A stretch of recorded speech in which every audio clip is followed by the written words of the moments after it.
Jovens do nono ano, é um prazer estar mais uma vez com vocês. Espero aí que nós possamos ter uma excelente videoaula, que vocês possam aí desfrutar aí desse conhecimento e aplicar no seu dia a dia, né? Ou nos seus momentos aí de lazer que vocês estão aí se divertindo aí em suas casas.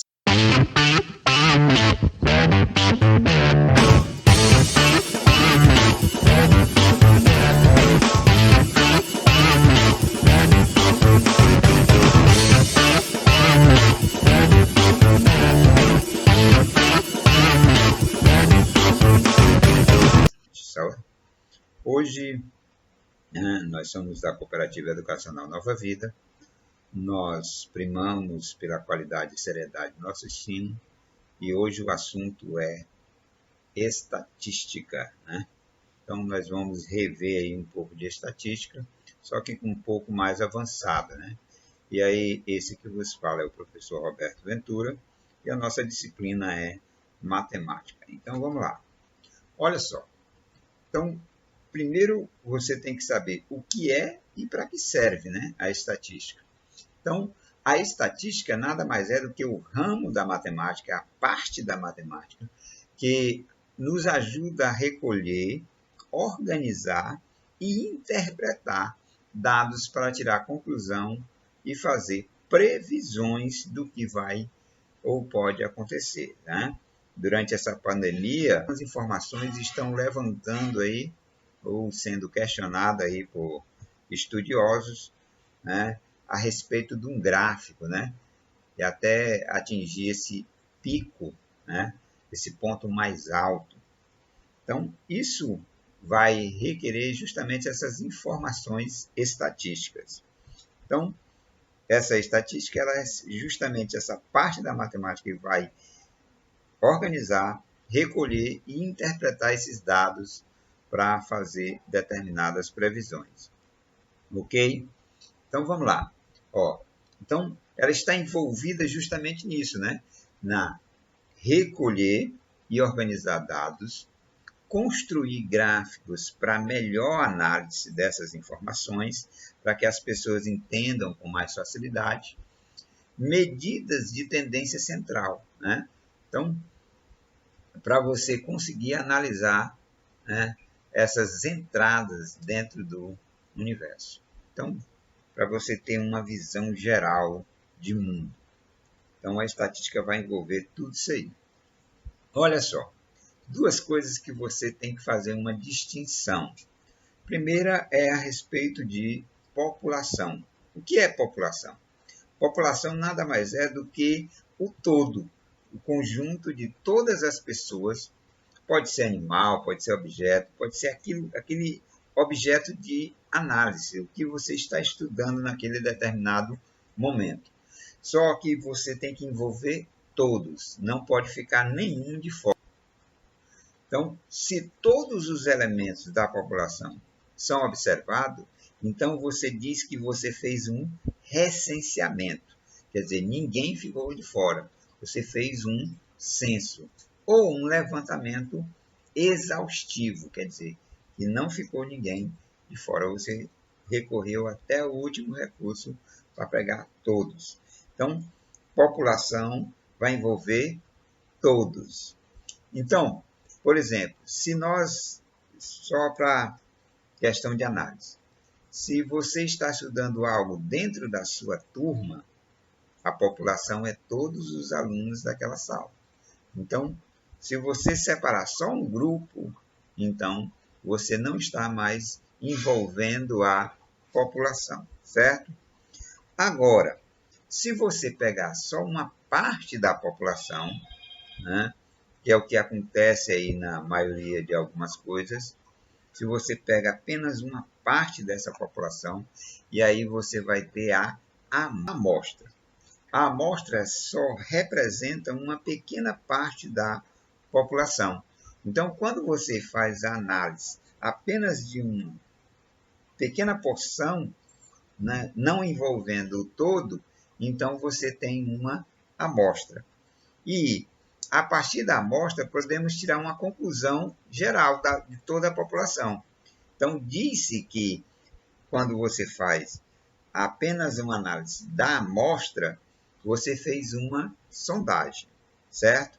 Então, recenseamento, se falar em recenseamento, envolve população. Se falar em sondagem, você envolve amostra, ok? Então, vamos lá. Ora, as variáveis, né, estatísticas, elas podem ser classificadas de duas maneiras. Elas podem ser qualitativas ou quantitativas. Qualitativas são aquelas amostras ou aquelas variáveis estatísticas que envolvem uma qualidade. Então, você não vai ter números envolvidos naquela coisa que você está estudando. Você vai ter apenas uma resposta de, por exemplo, quando se fala a respeito da cor dos olhos. Os olhos podem ser castanhos claro, castanho escuro, né? Então, a cor do cabelo, a profissão que a pessoa faz. Então, quando você envolve essas respostas, por exemplo, o grau de estudo, então, essas informações não vão envolver números, elas vão envolver qualidades. Então, toda vez que você estiver envolvendo qualidades, você tem uma variável qualitativa. Já as variáveis quantitativas, elas vão representar, elas vão remeter a números, a quantidade. Então, tem que ter quantidade. Então, se você falar de altura, massa, número de irmãos, idade, peso, todas essas informações, elas vão envolver um número. Então, ela tem quantidade, você pode medir, né? Então, quando você mede essa quantidade, então você diz que você tem uma variável quantitativa. Então, qualitativa, qualidade, quantitativa, quantidade, certo? Então, você pode até se perguntar em relação ao estudo de vocês. Vocês têm um valor qualitativo, que são as qualidades que vocês desenvolvem dentro da sala de aula, e aí vai estar envolvendo comportamento, entrega de atividade. Então, é o seu envolvimento estudantil. É como se você se relacionasse com você e com os seus companheiros. Já na prova, ela vai medir uma quantidade, né? Então, você vai ter uma nota para isso, né? Não que no qualitativo você não possa dar uma nota. Você vai dar uma nota referente às qualidades que você possui. Já no quantitativo, não. É só envolvendo quantidade, certo? E as variáveis quantitativas, elas podem ser de dois tipos. Elas podem ser discretas ou contínuas. Quando é que uma variável quantitativa é discreta? Ela vai ser discreta toda vez que você tiver apenas números inteiros. Não pode ter nada quebrado, certo? Então, por exemplo, se você pergunta quantos irmãos você tem, você não vai ter um irmão e meio, né? Você não vai ter um irmão e um braço. Você vai ter uma quantidade exata. Por exemplo, se você pergunta o número de telefones que você recebeu durante o mês, você não vai receber uma ligação e meia, uma ligação e 75% da outra ligação, né? Então, você vai sempre receber quantidades exatas. Não pode ter nada quebrado, certo? Então, toda vez que não tiver nada quebrado, ela é chamada de discreta. Já a contínua é o contrário. É que ela pode ter, né, partes quebradas. E aí, não impede dela ter parte inteira, certo? Mas o que você vê naturalmente é que ela pode apresentar parte quebrada. Por exemplo, quando alguém pergunta o seu peso, né, que na realidade não é peso, é massa, né, que quem vai para uma balança mede a massa do corpo. Então, essa massa do corpo, ela vai envolver justamente, né, a medida que uma balança vai determinar. Então, ela tem 74,5, quer dizer, ela tem 74 quilogramas e 500 gramas. Né? Então, esse número ele pode ter uma parte inteira e uma parte quebrada, né? Que são chamados de números decimais. Por exemplo, a altura. Né? Uma pessoa pode ter 2 metros? Pode, sem nenhum problema. Mas ela pode ter 1,70 m, 1,80 m, 1,90 m.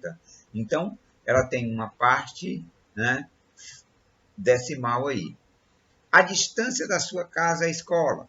Então, você tem 1,5 km, né, ou 300,20.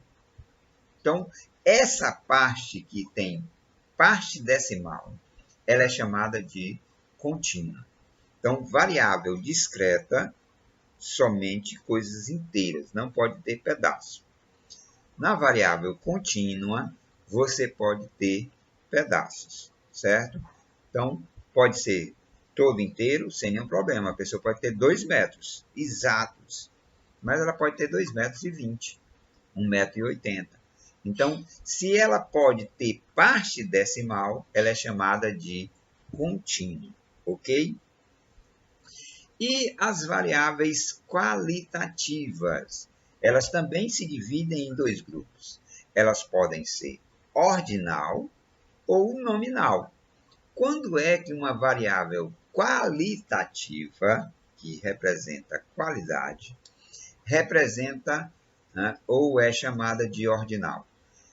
Ela só vai ser chamada de ordinal se ela representa uma ordem. Por exemplo, se alguém perguntar para você qual é o seu nível de escolaridade, você está no Fundamental 2. Mas tem pessoas que estão abaixo de você, né? Que têm uma ordem inferior a você. São os que estão no Fundamental 1. Tem os que estão no infantil, no maternal, né? Que é o... Então, esses alunos... mas tem alunos também que estão acima de você. Né? São os que estão no ensino médio, os que têm ensino superior. Então, esse nível de escolaridade tem uma ordem. E o interessante é que, se você está no fundamental, é porque você antes passou pelo... Se você está no Fundamental 2, é porque antes você estava no Fundamental 1. Você não pode ir para o ensino médio saindo direto do Fundamental 1. Você tem que obedecer essa ordem. Então, por isso, ele é chamado de ordinal. A classe social. Né? Dentro da sociedade, se diz que tem a classe A, que são os mais ricos, a classe B, que é a classe média, né? E a classe C, que é aquela mais... Então, tem uma ordem. Né? Então, quando envolve essa ordem, você tem dizendo que elas são variáveis ordinais. Já as variáveis nominal, ela não obedece ordem. Né? Por exemplo, se você pergunta o sexo de uma pessoa, pode ser homem, pode ser mulher. Né?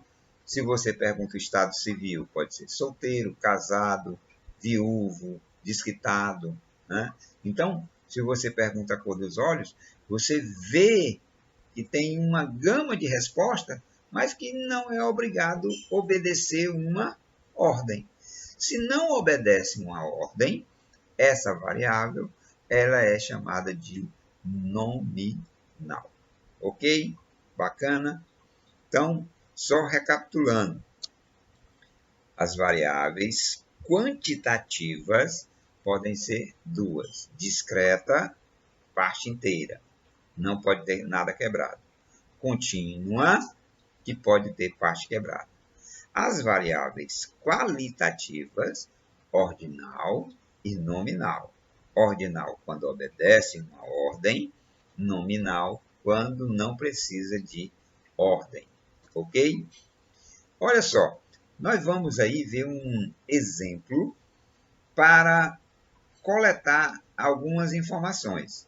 A jovem Luísa perguntou para seus colegas de turno o número de irmãos de cada um e registrou pela ordem que eles foram respondendo. Então, o primeiro disse que tinha nenhum irmão, ele era filho único. O outro disse que tinha 4. 4. Veja que tem, à medida que eles foram respondendo, ela ia anotando.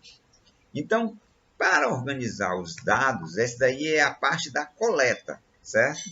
Então, quando você vai coletar os dados, depois que você coleta esses dados, você vai organizar. Você pode organizar ele em tabelas e pode organizar também em gráficos. Então, a tabela é chamada de tabela de frequências. Então, existem 2 tipos, né, iniciais que você deve saber, que é a frequência absoluta e a frequência relativa. O que é a frequência absoluta? Que é representado por Fi. A frequência absoluta nada mais é do que o número de vezes que acontece determinada função que você está estudando. Aquilo que você está estudando, quando você faz a pergunta, por exemplo, ela fez a pergunta sobre o número de irmãos. Então, aquela informação, se eu perguntasse quantas pessoas nessa sala é filho único, então você ia procurar todos os que têm 0. Então, essa informação, né, essa quantidade de pessoas que são filhos únicos, era justamente a informação que eu queria, certo? Então, essa frequência é a quantidade. Quantos responderam aquela informação. Já a frequência relativa, que é representada por FRI, essa frequência relativa nada mais é do que a porcentagem da frequência absoluta. Então, quantos porcentos representam aquela informação? Uma das coisas primordiais que você tem que, ao montar uma tabela, é saber de onde é a fonte. No caso aí, a fonte foi os colegas, né? E ela fez uma pesquisa, ela pesquisando, a jovem Luísa. Então, ela questionou cada aluno da sala. Então, você percebe que tem um título aqui. Esse título vai estar envolvendo justamente o que ela está pesquisando. O que é que ela está pesquisando? O número de irmãos dos colegas de sala de aula. Então, o número de irmãos dos colegas da Luísa. Esse é o título dessa tabela. E aí, a primeira coluna é justamente a informação que ela está pesquisando. O que ela está pesquisando? O número de irmãos. Então, ó, tem aqueles que, pela pesquisa que ela fez, tem aqueles que não tinham nenhum irmão, tinham os que tinham só um irmão, tinham os que tinham 2 irmãos, tinham os que tinham 3 irmãos e tinham os que tinham 4 irmãos. No final, a última linha, você bota o nome total. Esse total, ele vai depender dessas informações aqui. Olha só, lá pelas informações que ela colheu da primeira coleta de dados, né? Os que tinham 0 irmão eram 5 pessoas. Os que tinham um irmão eram 6 pessoas. Os que tinham 2 irmãos eram 4 pessoas. Os que tinham 3 irmãos, 3 pessoas. Os que tinham 4 irmãos, 2 pessoas. Quando você soma tudo isso aqui, ó, 11, 15, 18, 20. Então, são 20 alunos na turma da Luísa. Né? Então, para você obter a frequência, basta você contar. Eu vou voltar lá. Ó. Você conta 1, 2, 3, 4, 5. Então, você conta quantas pessoas responderam àquela mesma indagação. Então, quando você obtém essa quantidade, você vai botar justamente a frequência absoluta. Foram a quantidade de pessoas que responderam à informação que são filhos únicos, quer dizer, que não tem nenhum irmão. A frequência relativa, pessoal, você basta dividir a frequência absoluta, a informação que você obteve, pelo total. Quando você divide isso, você vai obter justamente o número decimal. Ou então você pega a frequência, multiplica por 100 e depois divide pelo total, que você vai obter a porcentagem. Lembrem que para achar a porcentagem basta multiplicar por 100. Então, 25%. Fazendo aqui 30%. O detalhe interessante, pessoal, é que essas somas todas têm que fechar em 100%. Se não fechar em 100%, você não fez, né, as informações da maneira que era para ser feito. Então, sempre uma tabela ela vai fechar a frequência relativa, ela tem que fechar em 100%, porque é o todo, representa o todo. O todo sempre vai representar 100%. Pronto. Se você tem uma tabela de frequência, você pode construir gráficos e pode analisar determinadas informações. Olha só, consultando a tabela de frequência, podemos facilmente agora, olhando essa organização na tabela, responder algumas perguntas. Por exemplo, quantos alunos tem na turma da Luísa? Se você olhar, né? Se você perceber, ó, o total de alunos nessa turma é 20. Fácil você consegue detectar. Então, quantos alunos têm apenas um irmão? E menos de 2? Então, aqui, ó, quantos alunos têm apenas um irmão? 6, né? Então, você consegue, né, visualizar isso facilmente. 6 alunos têm apenas um irmão. E aí a outra pergunta interessante, né? E menos de 2? Quem tem menos de 2, ele pode ter um ou ser filho único. Então, ó, você soma esses dois, 6 mais 5, 11. Então, 11 alunos têm menos de 2 irmãos, né? Então, você pode brincar aí com várias perguntas. Por exemplo, qual é a porcentagem de alunos que não têm irmão e mais de um irmão? Se você ver, ó, não tem irmão, ó, 25%. E que tem mais de um irmão. Quem tem mais de um irmão pode ter 2, 3, 4. Então, você soma isso aqui, ó, 20, 30, 45.